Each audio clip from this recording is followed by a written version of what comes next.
বাংলাদেশে নিযুক্ত ভারতীয় হাই কমিশনার প্রণয় ভার্মাকে আবারও তলব করেছে পররাষ্ট্র মন্ত্রণালয়। পররাষ্ট্র সচিব আসাদ আলম সিয়াম ভারতীয় দূতকে তলব করেন।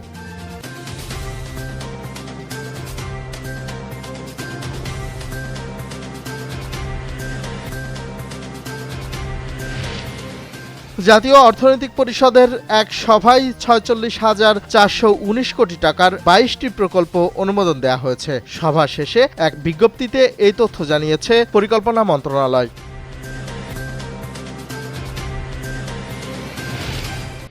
ধর্মভিত্তিক রাজনৈতিক দল জমিয়াতে উলামায়ে ইসলাম বাংলাদেশের সঙ্গে নির্বাচনী সমঝোতা করেছে বিএনপি। বিএনপি চেয়ারপারসনের কার্যালয়ে এক যৌথ সংবাদ সম্মেলনে এই ঘোষণা দেন তারা।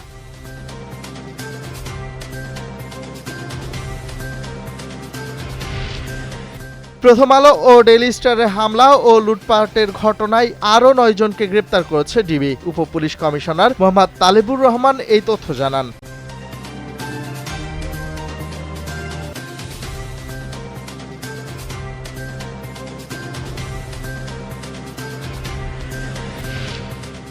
ব্যাপক তুষারপাতে সৌদি আরবের তাবুক অঞ্চল ও ট্রোজেনা পর্বতের বিভিন্ন অংশ বরফে ঢাকা পড়েছে, যা সৌদি আরবের বিরল দৃশ্য।